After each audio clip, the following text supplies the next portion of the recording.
বন্যায় ক্ষতিগ্রস্ত জেলায় আটকে পড়া মানুষের জানমাল রক্ষায় প্রয়োজনীয় ব্যবস্থা নিতে অন্তর্বর্তীকালীন সরকারের প্রতি আহ্বান জানিয়েছেন বিএনপির ভারপ্রাপ্ত চেয়ারম্যান তারেক রহমান।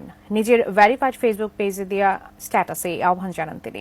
এছাড়া ক্ষতিগ্রস্ত মানুষের আশ্রয় ও ত্রাণ সহায়তার জন্য বিএনপির সব স্তরের নেতাকে নির্দেশও দেন তারেক রহমান। আবুল কালাম আজাদের রিপোর্ট।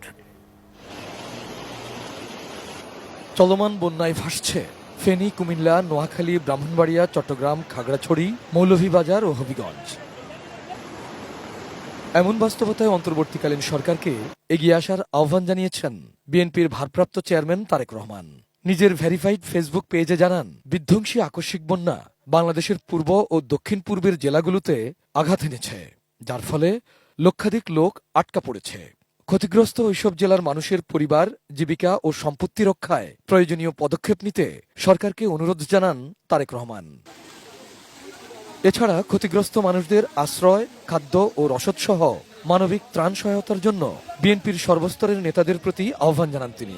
মানবিক হয়ে সংকটের এই সময়ে সবাইকে একে অপরের পাশে থাকারও আহ্বান জানান বিএনপির ভারপ্রাপ্ত chairman Tarique Rahman. Abul Kalam Azad, ATN news, Dhaka.